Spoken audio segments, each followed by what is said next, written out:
दोस्तों, मैं राज पांडे, आप देख रहे हैं आरसीएन न्यूज़ टुडे। आइए जान लेते हैं अभी की लेटेस्ट अपडेट के बारे में। अभी की बड़ी खबर, मुख्य समाचार के बारे में बात करेंगे। पूरी खबर विस्तार से देंगे। आज की इस वीडियो में यूपी बिहार की 18 बड़ी खबरों के बारे में आपको जानकारी मिलने वाली है। वीडियो को पूरा देखिएगा, क्योंकि इस चैनल के माध्यम से हमेशा आपको ऑथेंटिक जानकारी देने का प्रयास किया जाता है। सच को सच कहता हूँ, झूठ को झूठ कहता हूँ, न पक्ष न विपक्ष, वल्ली निष्पक्ष।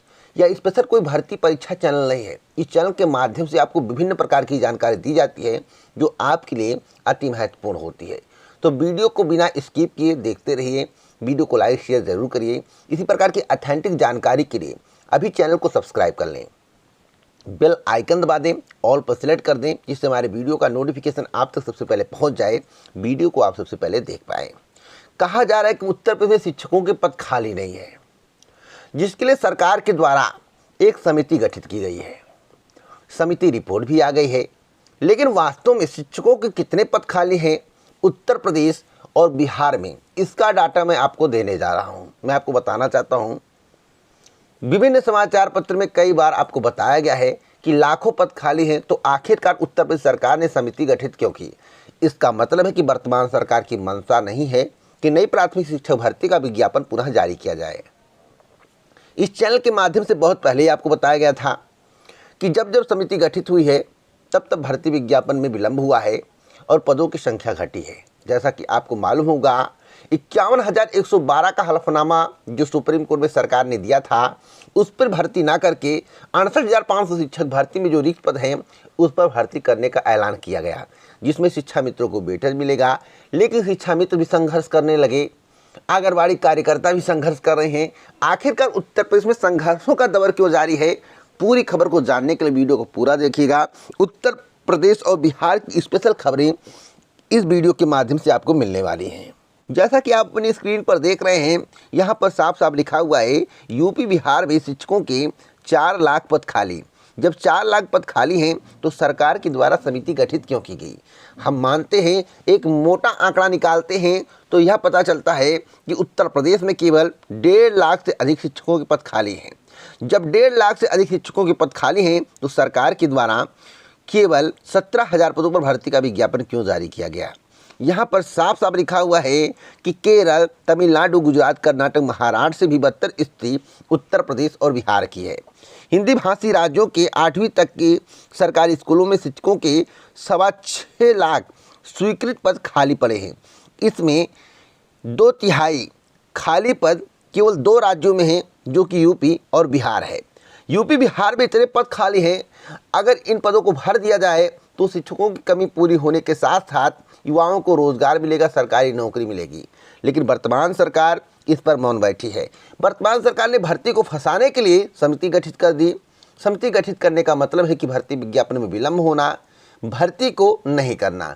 सत्यता यही है, जब जब समिति गठित हुई है, तब तब पदों की संख्या घटी है और भर्ती विज्ञापन में विलंब हुआ है। तो इसके लिए आपको संघर्ष करना पड़ेगा। अगर संघर्ष से सफलता मिलती है तो बहुत अच्छी बात है, नहीं तो 2022 का समय आपके पास बहुत ही महत्वपूर्ण बचा हुआ है। 2022 में आप इनको झटका दे सकते हैं। अगली खबर बिहार दरोगा भर्ती परीक्षा को लेकर है। बिहार दरोगा भर्ती परीक्षा में अभ्यर्थियों का उत्साह देखने को मिला। बिहार दरोगा भर्ती परीक्षा के पेपर कठिन थे, जिससे दरोगा भर्ती परीक्षा के कटाव पर असर जाएगा। मैं आपको बताना चाहता हूं कि सामान्य श्रेणी का कटाव 65 के पार जाएगा, ऐसा हिंदुस्तान समाचार पत्र में छपा हुआ है। आपको बता दें, यहाँ पर लिखा हुआ है कि कठिन रहे दरोगा भर्ती परीक्षा के प्रश्न, कटाव पर दिखेगा असर। बीपीएसएससी की ओर से 2213 पदों पर नियुक्ति की चल रही प्रक्रिया। प्रश्न पत्र लीक होने की उड़ती रही अफवाह। अब यह अफवाह है या हकीकत है, यह तो जांच के बाद पता चलेगा। कई समाचार पत्रों में पेपर आउट होने की अफवाह को लेकर खबरें छापी गई हैं। तो क्या दरोगा भर्ती परीक्षा का पेपर आउट हुआ है? आप अपनी राय कमेंट बॉक्स में जरूर दें।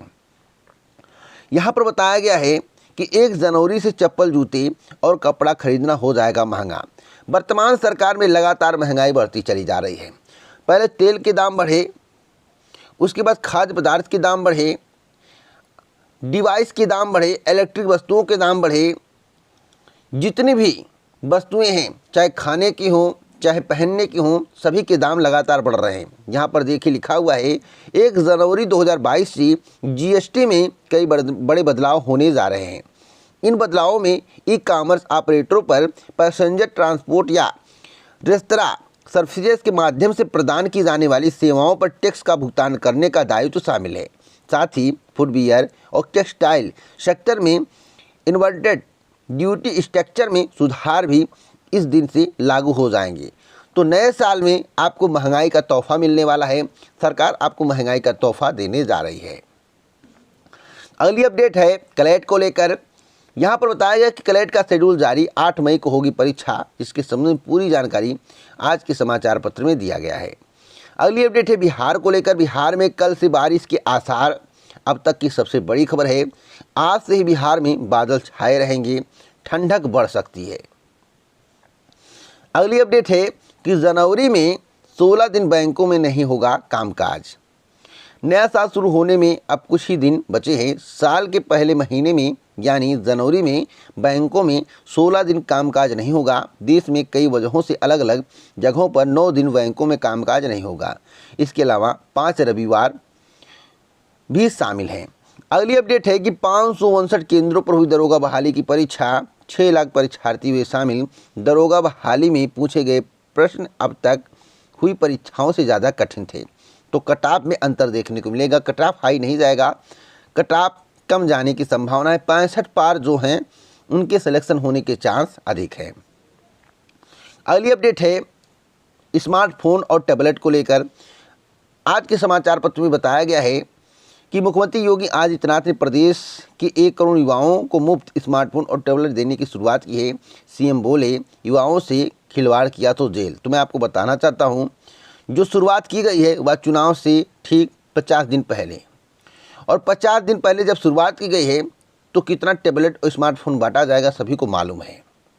जब सपा शासनकाल में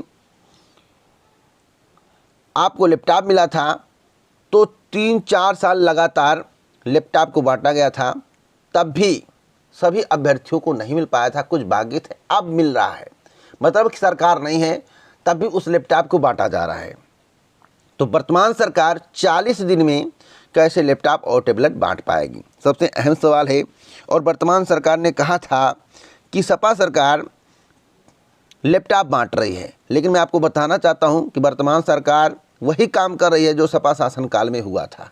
यानी कि जो सपा शासनकाल में जिस तरह से काम किया जा रहा था, जो तरीका था, वही तरीका वर्तमान सरकार अपना रही है। इससे यह प्रतीत होता है।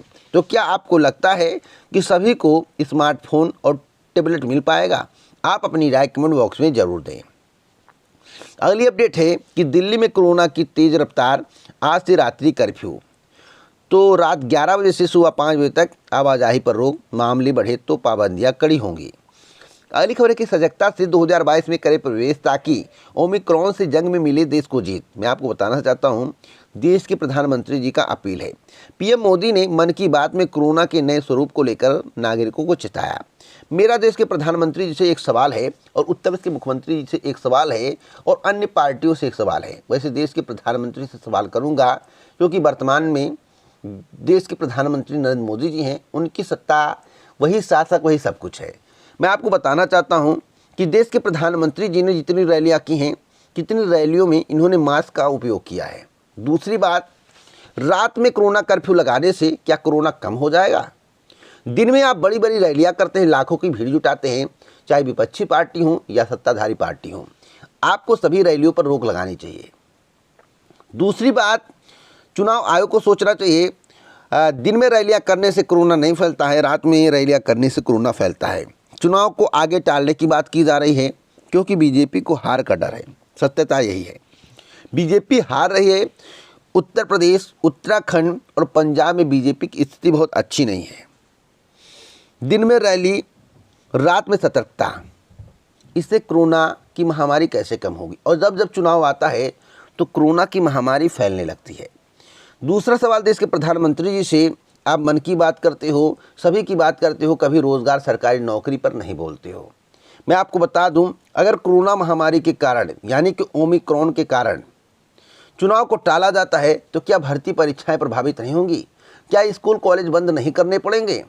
क्या भर्ती परीक्षाओं में 5 लड़के 10 लड़के प्रतिभाग करते हैं, लाखों की संख्या पर प्रतिभाग करते हैं? जब भीड़ के कारण कोरोना फैल रहा है, ओमिक्रॉन के कारण कोरोना की रफ्तार बढ़ रही है, जो नया वेरिएंट आया है उसके कारण खतरा बढ़ रहा है, तो क्या भर्ती परीक्षाओं पर इसका असर नहीं पड़ेगा? तो मैं आपको बताना चाहता हूं, अगर चुनाव टला तो सभी भर्ती परीक्षाएं स्थगित हो जाएंगी, स्कूल कॉलेज बंद कर दिए जाएंगे और सरकार ने केवल लोगों को मूर्ख बनाने का काम कर रही है। इसलिए मैं बोल रहा हूं, इसका एकमात्र कारण है कि रात्रि कर्फ्यू का क्या मतलब है?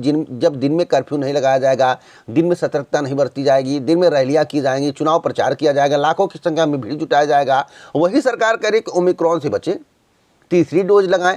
आप 5 डोज लगवा दीजिए, 10 डोज लगवा दीजिए, इससे मतलब नहीं है। जब तक आप खुद सतर्क नहीं रहेंगे, सतर्कता नहीं बरतेंगे और वर्तमान मुख्यमंत्री और देश के प्रधानमंत्री जब तक मास्क का उपयोग नहीं करेंगे, गृह मंत्री जब तक मास्क का उपयोग नहीं करेंगे और जब तक भीड़ पर काबू नहीं होगा, जब तक रैलियां करना बंद नहीं करेंगे, तब तक कोरोना की महामारी देश से जाने वाली नहीं है, न इस पर नियंत्रण मिल सकता है। अगली खबर कि ओमिक्रॉन के खतरे के बीच माध्यमिक शिक्षा विभाग की गाइडलाइन, अभिभावकों की सहमति से ही स्कूल जाएंगे विद्यार्थी। अगर अभिभावकों की सहमति नहीं मिलेगी तो बच्चे स्कूल नहीं जाएंगे, अभिभावकों की सहमति मिलेगी तो बच्चे स्कूल जाएंगे। ओमिक्रॉन का खतरा जिस तरह से बढ़ रहा है उसके मद्देनज़र स्कूल इसकी जिम्मेदारी नहीं लेना चाहता है कि बच्चे को कुछ हो। अगर बच्चे को कुछ होता है तो स्कूल की जिम्मेदारी नहीं होगी, अभिभावक की जिम्मेदारी होगी, जिसके संबंध में यहाँ पर पूरी जानकारी दी गई है। यहाँ पर बताया गया है कि यूपी में किशोरों को टीके के लिए अभियान चलेगा। मुख्यमंत्री योगी आदित्यनाथ ने 15 से 18 वर्ष के किशोरों को टीका लगाने के अभियान को सफल बनाने के लिए वैक्सीन की उपलब्धता बनाए रखने के निर्देश दिए हैं। तो अब 15 से 18 वर्ष के बच्चों को टीका लगाने का अभियान शुरू किया जाएगा।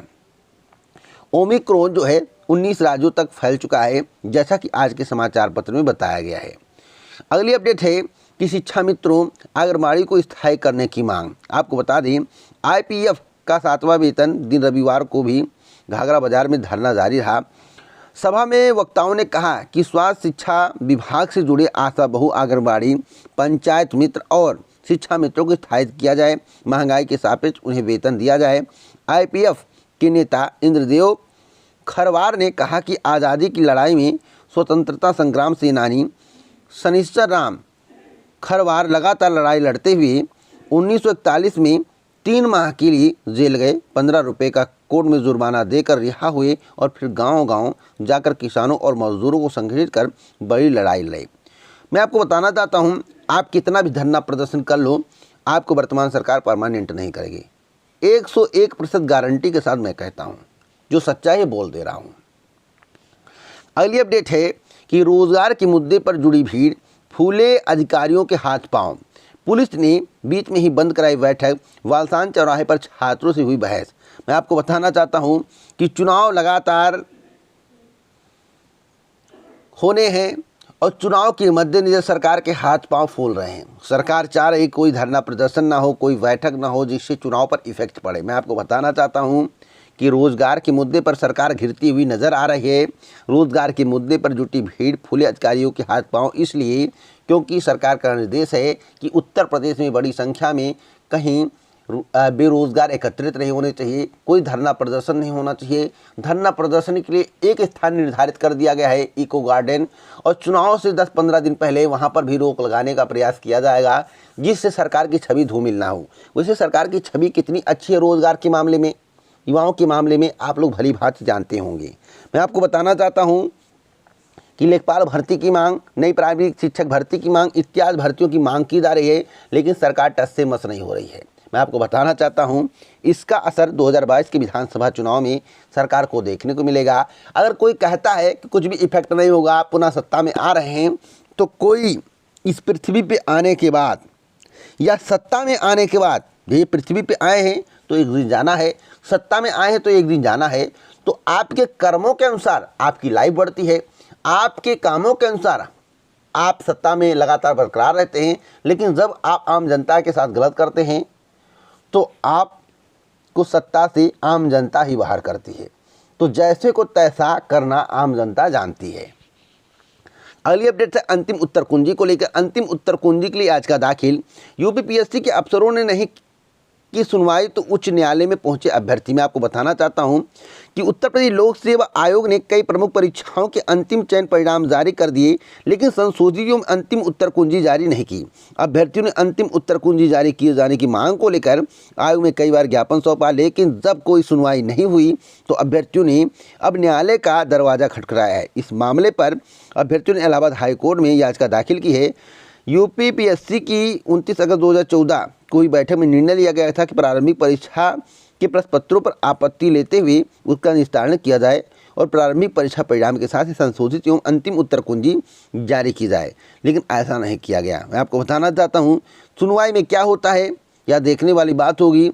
जब सुनवाई होगी तो इस चैनल के माध्यम से आपको अपडेट किया जाएगा। अगली अपडेट है शिक्षक पात्रता परीक्षा को लेकर। यूपी टीईटी की तैयारी लगातार हो रही है। अब 23 जनवरी 2022 को प्रस्तावित है परीक्षा। 19 केंद्र निर्धारित 28 नवंबर को पेपर लीक होने से निरस्त हो गई थी परीक्षा। जिले में 23 जनवरी को प्रस्तावित शिक्षक पात्रता परीक्षा की तैयारी एक बार फिर नए सिरे से शुरू हो गई है। माध्यमिक शिक्षा विभाग की ओर से प्रस्तावित 19 केंद्रों की जांच के लिए एसडीएम, तहसीलदार और राजकीय इंटर कॉलेज के प्रधानाचार्यों की टीम गठित कर दी गई है। एक सप्ताह में रिपोर्ट मांगी गई है। तो जो लोग कह रहे थे कि सेंटर बन चुका है, कोई कमी नहीं है, उन लोगों को मैं बताना चाहता हूँ, क्योंकि कई यूट्यूब चैनल के माध्यम से बताया गया था कि सेंटर बनकर तैयार हो चुका है। मैं आपको बताना चाहता हूँ सेंटर बनाए जा रहे हैं, काम चल रहा है। अब उसका एक बार और निरीक्षण किया जा रहा है कि उसकी क्या स्थिति है। उसके बाद फाइनल रिपोर्ट एक सप्ताह के अंदर यानी कि इसी सप्ताह आ जाएगी। उसके बाद आगे की प्रक्रिया बढ़ाई जाएगी। तो अब तक की सबसे बड़ी खबर ब्रेकिंग न्यूज़ है। यहाँ पर एक और महत्वपूर्ण खबर है। शिक्षा मित्रों ने प्रदेश सरकार के खिलाफ खोला मोर्चा। प्रदेश सरकार ने 17,000 शिक्षक भर्ती की घोषणा की, जबकि 1,58,000 शिक्षा मित्र नौकरी के इंतजार में बैठे। शिक्षा मित्रों का आरोप है कि यूपी सरकार प्रदेश के स्कूलों में कार्यक्रम 1,58,000 शिक्षा मित्रों को मिलने वाला हक खत्म करना चाहती है। उत्तर प्रदेश दूरस्थ बीटीसी शिक्षक संघ के प्रदेश अध्यक्ष अनिल यादव का कहना है कि शिक्षक भर्ती में अन्य अभ्यर्थी भी शामिल होंगे, पदों की संख्या बहुत कम है। मैं आपको बताना चाहता हूं यहाँ पर जो लिखा हुआ है, आरोप की यूपी सरकार प्रदेश के स्कूलों में कार्यक्रम 1,58,000 शिक्षा मित्रों को मिलने वाला हक खत्म करना चाहती है। मैं आपको बताना चाहता हूँ 1,58,000 शिक्षा मित्र और शिक्षकों की भारी कमी उत्तर प्रदेश में। जैसा कि मेरे द्वारा आज के समाचार पत्र की कटिंग दिखाई गई है, उसमें बताया गया कि यूपी बिहार में केवल 4 लाख शिक्षक कम हैं। तो आखिरकार यूपी बिहार में 4 लाख शिक्षक कम है, लाखों पद खाली है, तो उस पर सरकार के द्वारा भर्ती क्यों नहीं की जा रही है? इस पर सरकार को जवाब देना चाहिए। अगर भर्ती नहीं होगी तो सरकार यह सोच ले कि 2022 में युवा उससे खफा रहेगा और युवा सत्ता परिवर्तन करने के मूड में आ जाएगा। तो सरकार को इसके बारे में सोचे, क्योंकि सरकार को इसीलिए बनाया जाता है कि आम जनता की सेवा करे, युवाओं की सेवा करे, युवाओं को रोजगार दे, सरकारी नौकरी दे। इसलिए सत्ता में सरकार को लाया जाता है या सत्ता परिवर्तन किया जाता है। लेकिन आप वही काम करेंगे जो पिछली सरकारें करती हैं, तो आपसे बेहतर पिछली सरकारें थीं। आप तो केवल लोगों को लुभाने और वादा करने में मशहूर हैं। इसी प्रकार की ऑथेंटिक जानकारी के लिए चैनल को अभी सब्सक्राइब करें, बेल आइकन में ऑल पर सेट कर वीडियो को लाइक शेयर करना मत भूलिए। जय हिंद, जय भारत, नमस्कार।